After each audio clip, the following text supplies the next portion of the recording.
when I wrote the book, I had a buddy, before I even wrote it, I was making changes in my life, and I quit drinking, and I'd lost about 60 pounds, and I started exercising every day, and my business, I was turning my business around, and he said, you should write a book about all this.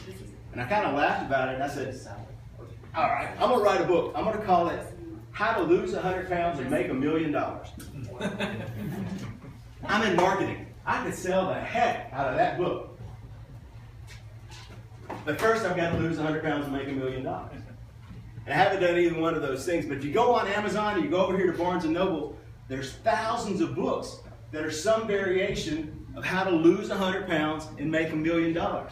Because what they're thinking is, first of all, that's marketing 101. You take your eye off what you got to do, and you put your eye on what you're going to get. You know, that's you put this big, and they put this big prize out there: lose 100 pounds, make $1 million. And they're using that to motivate you to take the actions that you need to get there. But like I said, motivation is not the answer.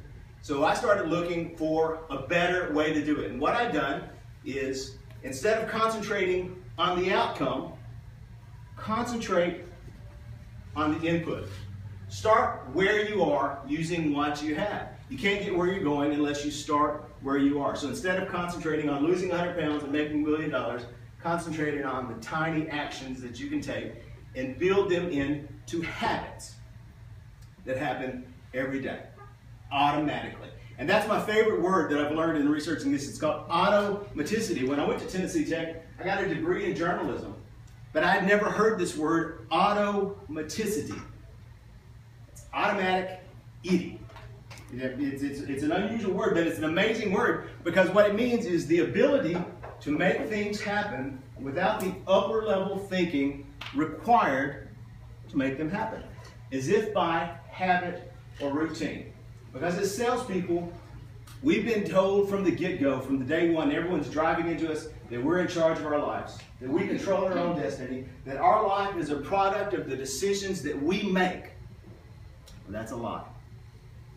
Because your life is not a product of the decisions you make. You spend at least half your life, there's a Harvard psychologist, Daniel Gilbert, who's done this study, at least half your life, 50% of the time, you're driving on autopilot.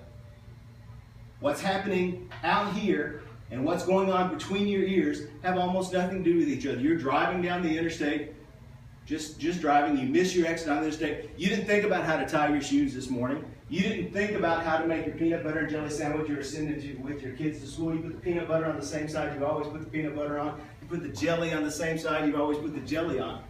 You don't think about things because we don't have the time or the bandwidth to make the thousands and thousands and thousands of decisions that we have to make every day. So our brain takes shortcuts. And those shortcuts are called habits. All a habit is a subroutine, a computer program in your brain that your brain uses to save time and energy. So you don't have to think about what you're going to do. You don't have to think about how to tie your shoe. You reach down and tie it the same way you've always tied it, because that's your habit. So your life isn't a product of the decisions that you make. Your life is a product of the habits that you create. Whether you're talking about your personal life and you're wanting to eat better, to exercise more, to be in better shape, to take better care of yourself, or you're talking about your business life, you want to talk to more customers, you want to sell more stuff, you want to make more money. The key is not to use your willpower, not to train yourself so you know more, not to use your willpower so you drive yourself to do more that you didn't necessarily want to do in the first place. The key is to develop the habits so that the actions that are going to be required to get you over here to the losing 100 pounds and making $1 million part, or selling more stuff, or running every day, develop those habits so that they happen automatically. And what I'm going to teach you today real quick is a 5-step system for creating any habit. Now, I don't know how many days it takes. Lots of people say it takes 21 days to build a new habit. Some people take 60 days to build a new habit. The truth is, old habits are going to come back. If they've been gone 3 years, they might come back. But I know repeating things every day builds into habits. So I'm going to teach you a system, and basically I've got a 10-day system. 5 steps, 10 days toward building any habit. And the first step is to start small. Well, the first step is to start with a small action, because we all have a wish list of things that we want. We want to make more money, we want to sell more stuff, we want to lose more weight. But we need to concentrate on the actions that are going to get us there. And if we start thinking about, oh, I want to lose 100 pounds, or oh, I have to go work out 2 hours every day, our brain, again, is lazy. It's going to look for shortcuts, and it's going to look for excuses. I saw the perfect thing on the web yesterday on Facebook, these memes that fly around. There was this big, beautiful sky with one tiny little cloud in it. And the headline on the ad said, oh, I was going to go run, but it looks like it might rain. We're all looking for excuses. Our brain is always looking for excuses. And the harder you set something up to be, the more excuses your brain is going to make. So the way you trick your brain is to start small. Start with something so small that you can't not do it. Something so small your brain doesn't even waste the energy of coming up with an excuse to do it. Doing one push-up, making one extra phone call. Starting small so that you can't not do it. Steps 2 and 3 are just the computer routine that your brain uses. And just like a computer, it uses logic. And the logic a computer uses for most programs is if this, then that. And that's how you develop a habit too. If this, then that. You look for what I call the if this trigger. That's the alarm, the cue, the signal that tells your brain it's time to start running the new habit program. Now, I learned this from a guy named BJ Fogg, and he was giving a TED Talk. And he was talking about the triggers and cues that you use to link old habits to new habits. And he decided that he wanted to do push-ups. He wanted to do push-ups every day, and he was going to start with one push-up. And so he's looking around, well, what's something I do every day that I can do one push-up? He said, oh yeah, well, I go to pee every day.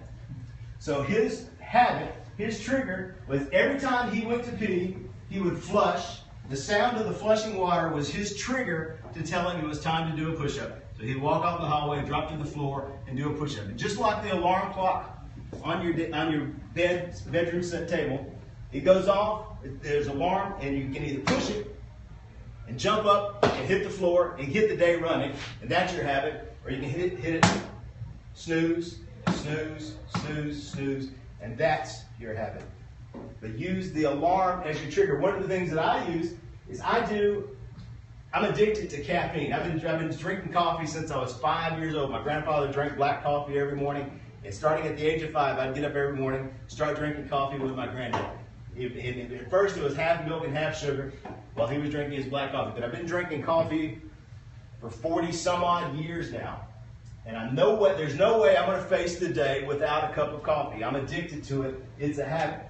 So my habit that I've linked to my if this alarm, if I make a cup of coffee, which I know I'm going to make a cup of coffee, I drop to the floor and I do a plank every day. 2 minutes every morning on my elbows holding a plank. Breathing in, breathing out.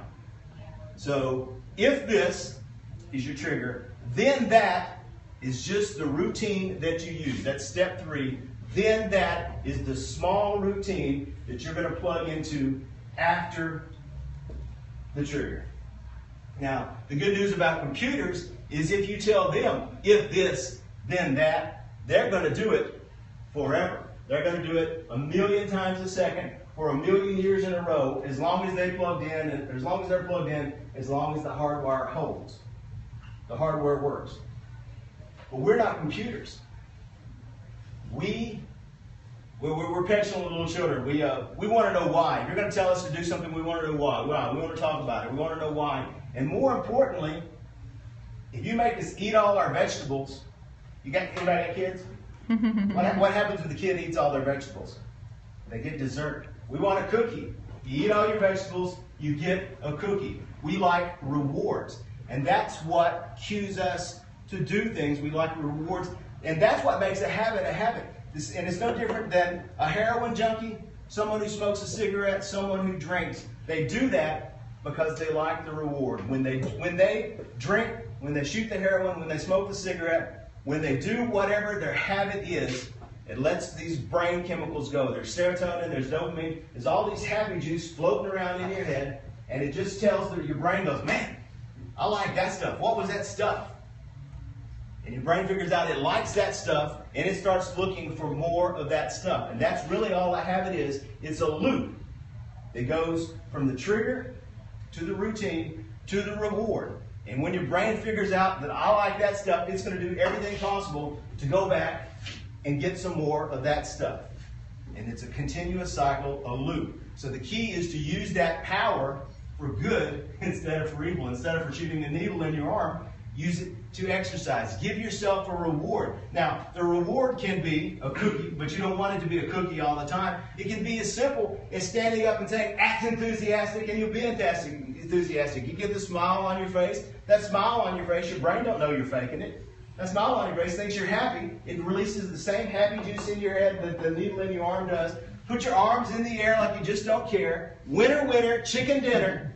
Run around, do your little happy dance, shake your booty. Whatever it is makes you smile for 30 seconds after you just completed your new habit. You smiling and acting a fool for 30 seconds releases all that happy juice.